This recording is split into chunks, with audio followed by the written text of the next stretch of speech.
तो एपिसोड 18 की शुरुआत वही सी होती है जहां हमारा पिछला एपिसोड एंड हुआ था। एपिसोड 18 की शुरुआत में हमें स्टूडेंट्स को दिखाया जाता है जो कि उनके हॉलीडे चालू होने की वजह से बहुत ही ज्यादा खुश होते हैं। उसके बाद हमें वांग डांग, शाओ शाओ एंड यूहाओ को दिखाया जाता है जहां पर वो तीनों भी अब क्लासरूम से बाहर जाने वाले होते हैं। तभी teacher Juhi Wang Dang and Yuhao को रोक लेती है और उन दोनों को उनके पास बुला लेती है। ये देखकर फिर Shao Shao Wang Dang and Yuhao को गुड बाय बोलती है और कहती है हम फिर नेक्स्ट सेमेस्टर में मिलेंगे। उसके बाद शाओ शाओ वहाँ से चली जाती है। फिर हमें दिखाया जाता है यूहाओ एंड वांग डांग दोनों ही टीचर जूही के पास जाते हैं। टीचर जूही यूहाओ से कहती है क्या मैं तुम्हारी सेकंड सोल्डरिंग ढूंढने में मदद करूं? उसके जवाब में यूहाओ कहता है कि इसकी कोई जरूरत नहीं है। फिर टीचर जूही आगे उन दोनों से कहती है तुम दोनों को छुट्टियां खत्म होने के बाद जल्दी ही श्रेक एकेडमी में आना होगा क्योंकि तुम दोनों क्लास के मॉनिटर हो। टीचर जूही की बात सुनकर दोनों ही हमें सर हिला देते हैं। उसके बाद हमें दिखाया जाता है वो दोनों क्लासरूम से बाहर जाते हैं और फिर साइकिलिंग करते हुए एकेडमी में घूमने लगते हैं। फिर हमें दिखाया जाता है वांग डांग इनर एकेडमी की तरफ देखकर यूहाओ से कहती है क्या मैं इनर एकेडमी में जाने के लिए क्वालिफाई हूँ? वांग डांग की बात सुनकर यूहाओ वांग डांग को चिढ़ाते हुए कहता है तुम तो खुद को बहुत ही बड़ी जीनियस समझती थी पर अब क्या हुआ? क्या इस जीनियस को डर लग रहा है कि वो इंटरनल असेसमेंट टेस्ट पास करेगा या नहीं? फिर हमें दिखाया जाता है वांग डांग यूहाओ की इस बात पर गुस्सा होती है और यूहाओ से कहती है कि तुम्हारी हिम्मत कैसे हुई मुझसे ऐसे बात करने की? तुम्हारे पास सिर्फ 2 ही सोल्डरिंग है फिर भी तुम काफी ज्यादा एरोगेंट हो। वांग डांग की इस बात पर यूहाओ हंसने लगता है। ये देखकर वांग डांग यूहाओ को पकड़ने के लिए साइकिल से उसके पीछे जाती है और यूहाओ भी वांग डांग से बचने के लिए वहाँ से अपनी साइकिल को और भी तेज चलाने लगता है। फिर वो दोनों काफी देर तक ऐसे ही मस्ती मजाक करते हुए लेक के किनारे आ जाते हैं जहाँ पर वांग डांग बर्ड्स को खाना खिला रही होती है। फिर वो यूहाओ से कहती है कि यूहाओ मुझे माफ कर दो, मैं तुम्हारे साथ तुम्हारी न्यू सोल्डरिंग फाइंड करने नहीं आ सकती क्योंकि मैं इस हॉलीडे अपने घर जा रही हूँ जहाँ जाकर मैं और भी ज्यादा ट्रेन करूंगी। वांग डांग की बात सुनकर यूहाओ कहता है कि वांग डांग क्या तुम नहीं चाहती ना कि मैं तुमसे दूर जाऊं? ये बात करते हुए यूहाओ वांग डांग के काफी ज्यादा क्लोज आ गया था। ये देखकर वांग डांग शर्माने लगती है और यूहाओ को धक्का देकर खुद से दूर करती है और गुस्से में वहाँ से जाने लगती है। जाती समय वो यूहाओ से कहती है कि मैं चाहती हूँ तुम जल्द से जल्द यहाँ से चले जाओ। वांग डांग की यह बात सुनकर यूहाओ फिर से हंसने लगता है और वांग डांग से कहता है कि मैं कल तुम्हें स्टेशन पर छोड़ने नहीं आऊंगा।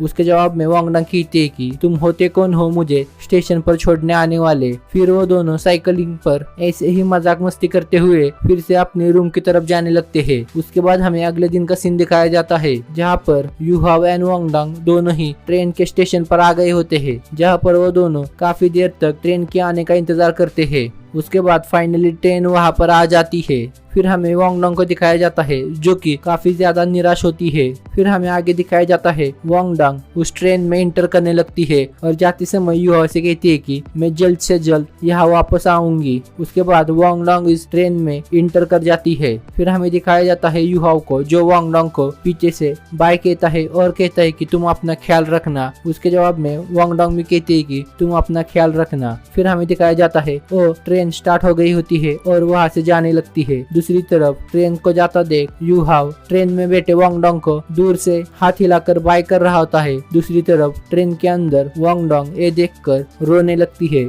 फिर उसके बाद हमें अगले सीन में दिखाया जाता है यूहाओ एक्सट्रीम नॉर्थ की तरफ जाने वाला होता है। जाने से पहले वो श्रेक एकेडमी के गेट पर खड़ा होता है और कहता है मास्टर तांगिया, सीनियर ब्रदर बेबे, शाओ शाओ, टीचर जूही, टीचर फैन्यू, आप लोग मेरी चिंता मत करो, मैं जल्दी ही वापस आऊंगा और आपके लिए काफी बड़ा सरप्राइज लाऊंगा। उसके बाद जो लोग मुझे अपने से नीचा समझते थे और मेरी पावर को अंडर एस्टिमेट करते थे वो सभी उसके बाद कभी भी मेरे साथ पंगा नहीं लेंगे। ये कहने के बाद यूहाओ एक्सट्रीम नॉर्थ के सफर पर चल पड़ता है। फिर हमें दिखाया जाता है यूहाओ एक घोड़ा गाड़ी में बैठकर नॉर्थ डायरेक्शन में जाने लगता है। यूहाओ को ट्रैवल करते हुए काफी दिन बीत जाते हैं। फाइनली वो एक लेक के किनारे आकर रुक जाता है। उसके बाद यूहाओ उस लेक को क्रॉस करने के लिए ब्रिज का इस्तेमाल करता है।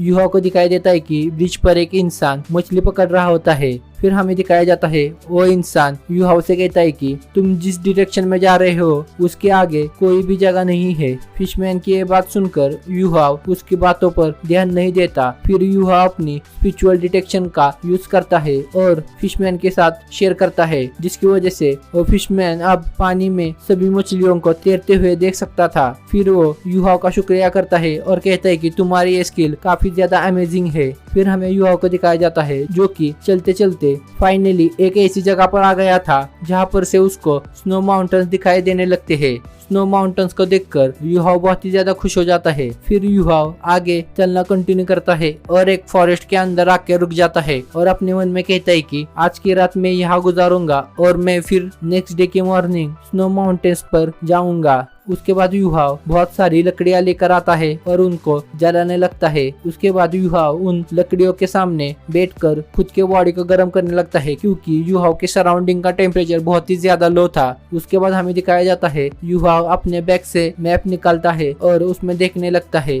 जैसे ही युहाओ उस मैप को देख रहा था, अचानक से युहाओ को एक बात याद आती है और वो तियानमिंग से कहता है कि तुमने कहा है कि तुम्हारा होम टाउन तो एक्सट्रीम नॉर्थ है, पर तुम मुझे जिस जगह मिले वो तो कोई और ही थी। युहाओ की बात सुनकर तियानमिंग कहता है कि तुम काफी ज्यादा क्लेवर हो और तुम्हारी मेमोरी भी काफी ज्यादा शार्प है। उसके बाद तियानमिंग युहाओ से कहता है कि मैं तुम्हारे स्पिरिचुअल सी में रहता हूँ और मुझे पता है कि तुम काफी ज्यादा भरोसे वाले इंसान हो और मैं तुम पर काफी ज्यादा भरोसा करता हूँ, इसलिए मैं आज तुम्हें अपने पास्ट के बारे में बताता हूँ। उसके बाद तियानमिंग युहाओ को अपने पास्ट के बारे में बताने लगता है। तियानमिंग युहाओ से कहता है कि मेरा जन्म एक्सट्रीम नॉर्थ में हुआ था। मैं एक साधारण ice link worm soul beast हूँ। हमारी ट्राइब के लोग बहुत ही ज्यादा कमजोर होते हैं फिजिकल एंड फाइटिंग पावर्स में, पर हमारे आइस लिंक वर्म्स ट्राइब के सोल बीस्ट स्पिरिचुअल पावर में काफी ज्यादा स्ट्रांग होते हैं। हमारे पास जन्म से ही आइस एलिमेंट एट्रीब्यूट की पावर होती है।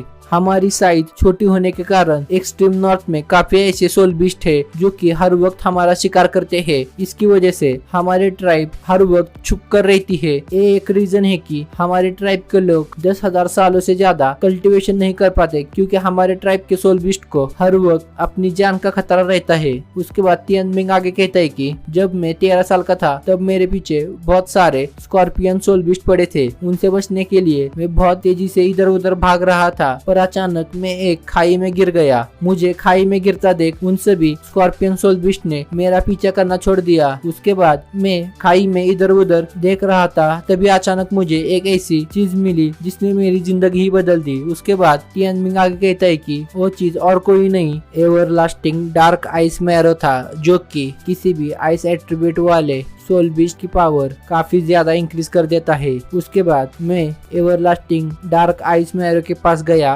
और उसकी पावर का एब्जॉर्ब करने लगा। उसके बाद मैं एक डीप स्लीप में चला गया। एवरलास्टिंग डार्क आइस मैरो की मदद से मेरी कल्टीवेशन लेवल काफी ज्यादा इंक्रीज हो गई। उसके बाद हमें नेक्स्ट मॉर्निंग का सीन दिखाया जाता है, जहाँ पर युहाओ फाइनली अब स्नो माउंटेन्स की तरफ जाने लगता है। जाते समय युहाओ को काफी ज्यादा सोल बीस्ट दिखाई देते हैं। उसके बाद युहाओ एक्सट्रीम नॉर्थ की ठंडी से बचने के लिए अपने पूरे शरीर को कपड़े से ढक देता है और बर्फ में तेजी से चलने के लिए सोल गाइडिंग टूल्स को अपने पैरों पे पहन लेता है। युहाओ एक्सट्रीम नॉर्थ के कोरी एरिया में आगे बढ़ रहा होता है और साथ ही साथ तियानमिंग युहाओ को अपने पास्ट लाइफ के बारे में बताने लगता है। तियानमिंग कहता है कि मैं अपने क्लैन के हिस्ट्री में पहला ऐसा सोल बीस्ट हूँ जिसने 1 लाख साल की कल्टीवेशन की है। फिर हमें दिखाया जाता है युहाओ बहुत तेजी से कोरी एरिया की तरफ बढ़ रहा होता है, पर आगे जाते हुए वो डायरेक्शन भूल जाता है। फिर वो वहाँ खड़े एक गोरिल्ला सोल बीस्ट से आगे जाने का रास्ता पूछता है, तो सोल बीस्ट युहाओ को रास्ता बता देता है। उसके बाद हमें युहाओ को दिखाया जाता है जो उस रास्ते में बहुत तेजी से आगे बढ़ रहा होता है। फिर उस डायरेक्शन में काफी ज्यादा आगे आने के बाद युहाओ की बॉडी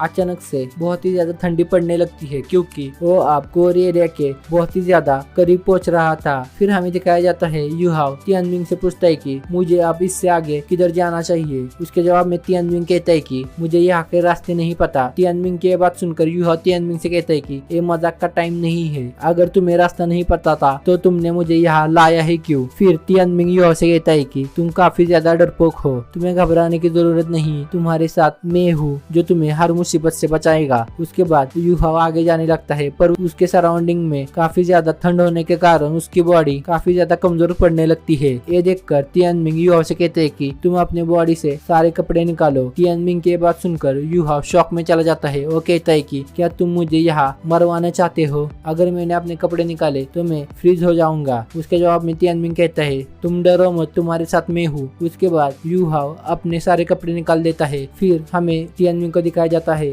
जो कि अपने स्पिरिचुअल पावर से यूहाओ के लिए न्यू क्लोथ्स लाता है। तियानमिंग के स्पिरिचुअल पावर की हेल्प से बने हुए क्लोथ्स यूहाओ को सराउंडिंग के टेम्परेचर से बचाते हैं, जिसकी वजह से यूहाओ अब यहाँ पर बहुत आसानी से सांस ले पा रहा होता है और उसकी बॉडी भी अब गर्म होती है। तियानमिंग के पावर देखकर यूहाओ कहता है कि ब्रदर तियानमिंग तुम तो काफी ज्यादा कमाल के हो। फिर तियानमिंग यूहाओ से कहता है कि आप जल्दी से एक्सट्रीम नॉर्थ के कोर एरिया में चलो और आपसे तुम मेरी ही कमांड सुनोगे। तियानमिंग की बात सुनकर यूहाओ हाँ में सर हिलाता है और एक्सट्रीम नॉर्थ के कोर एरिया की तरफ चलने लगता है। फिर यूहाओ तियानमिंग से कहता है कि तुमने कहा था ये प्लेस काफी ज्यादा डरावनी है, पर मुझे यहाँ पर कोई भी डरावना सोल बीस्ट नहीं दिख रहा। फिर तियानमिंग यूहाओ से कहता है कि जल्दी उस बड़े पत्थर के पीछे छुप जाओ। यूहाओ को समझ नहीं आ रहा था कि तियानमिंग ने एक क्यों कहा, पर वो बिना देर गवाए तुरंत उस बड़े पत्थर के पीछे छुप जाता है। फिर हमें दिखाया जाता है माउंटेन्स पर लगी हुई स्नो बहुत तेजी से नीचे आने लगती है, पर यूहाओ ने खुद को उस बड़े पत्थर के पीछे छुपा लिया होता है। इसकी वजह से माउंटेन से निकलने वाली स्नो उसको डैमेज नहीं दे पाती। फिर हमें एक सोल बीस्ट की आवाज आती है। यूहाओ अपने पीछे देखता है, फिर उसे दिखाया जाता है एक बड़ा सा सोल बीस्ट, जिसे देखकर यूहाओ शॉक हो जाता है। फिर यूहाओ तियानमिंग से इसके बारे में पूछता है तो तियानमिंग कहता है कि ओ आइस डेविल टाइटन किंग है, वो एक्सट्रीम नॉर्थ के 3 किंग्स में से एक है। फिर तियानमिंग आगे यूहाओ को एक्सट्रीम नॉर्थ के 3 किंग्स के बारे में बताने लगता है, जैसे कि आइस एम्परस एंड स्नो एम्परस। उसके बाद बात करते करते तियानमिंग और यूहाओ आगे बढ़ रहे होते हैं, तभी वो अचानक एक गड्ढे में गिर जाते हैं। फिर यूहाओ देखता है कि ये कोई गड्ढा नहीं बल्कि आइस डेविल टाइटन के पैर के पंजे का निशान है। उसके बाद यूहाओ आगे बढ़ने लगता है। फिर हमें दिखाया जाता है तियानमिंग यूहाओ से कहता है कि आइस डेविल टाइटन किंग की कल्टीवेशन 2 लाख साल से भी ज्यादा है। यूहाओ जब ये बात सुनता है तो शॉक हो जाता है। फिर यूहाओ अपने मन में सोचता है कि अगर आइस डेविल टाइटन किंग की कल्टीवेशन 2 लाख साल है तो बाकी 2 किंग्स की कितनी होगी। उसके बाद यूहाओ तियानमिंग से कहता है तुम अब मुझे डराना बंद करो, हम यहाँ मेरे लिए new martial soul and soul ring ढूंढने आए हैं, उस पर ध्यान दो। उसके जवाब में तियानमिंग कहता है मैंने तुम्हारे लिए जो न्यू सोल रिंग ढूंढी है वो और कोई नहीं, 3 किंग्स में से सेकेंड सबसे ज्यादा स्ट्रॉन्गेस्ट किंग है। जब ये बात यूहाओ सुनता है तो काफी ज्यादा शॉक हो जाता है और कहता है आइस जेड स्कॉर्पियन एम्परर। फिर यूहाओ आगे कहता है तियानमिंग क्या तुम मुझे मरवाना चाहते हो? उसके जवाब में तियानमिंग कहता है तुम्हें घबराने की कोई जरूरत नहीं, तुम्हारे साथ मैं हूँ। उसके बाद हमें दिखाया जाता है यूहाओ काफी ज्यादा ट्रैवल करने के बाद फाइनली कोर एरिया में आ जाता है। उसके बाद हमें दिखाया जाता है यूहाओ काफी ज्यादा भूखा होता है, इसलिए वो अपने बैग से खाना निकालता है, पर वो यहाँ की ठंडी के कारण फ्रीज हो गया होता है और साथ ही साथ यूहाओ का पानी भी फ्रीज हो गया होता है, जिसकी वजह से यूहाओ को वहाँ की बर्फ खाकर अपना पेट भरना पड़ता है। उसके बाद यूहाओ अपना सफर आगे कंटिन्यू करता है और वो फाइनली कोर एरिया तक पहुँच जाता है। उसके बाद हमें तियानमिंग को दिखाया जाता है जो यूहाओ से कहता है कि अब तुम यहाँ जल्दी किसी सेफ जगह पर जाकर छुप जाओ। उसके बाद यूहाओ पास की एक गुफा पर जाकर छुप जाता है। फिर हमें दिखाया जाता है तियानमिंग यूहाओ से कहता है कि अब मैं स्टार्ट करने वाला हूँ। उसके बाद हमें यूहाओ के स्पिरिचुअल सी का सीन दिखाया जाता है जहाँ पर तियानमिंग अपने स्पिरिचुअल बॉडी के रूप में आने वाला होता है, इसलिए वो यूहाओ के बॉडी से अपने स्पिरिचुअल एसेंस को बाहर निकालने लगता है, जहाँ पर यूहाओ के बॉडी से टोटल 9 स्पिरिचुअल एसेंस बाहर निकलते हैं और एक एसेंस यूहाओ के बॉडी के अंदर ही रहता है। तियानमिंग का एक एसेंस जो यूहाओ की बॉडी पर था वो तियानमिंग एंड यूहाओ के बीच में कनेक्शन बनाने का काम करता है। उसके बाद हमें दिखाया जाता है तियानमिंग के 9 स्पिरिचुअल एसेंस एक्सट्रीम नॉर्थ के कोर एरिया में जाने लगते हैं और ए सीन दिखाते हुए एपिसोड यहीं पर एंड हो जाता है।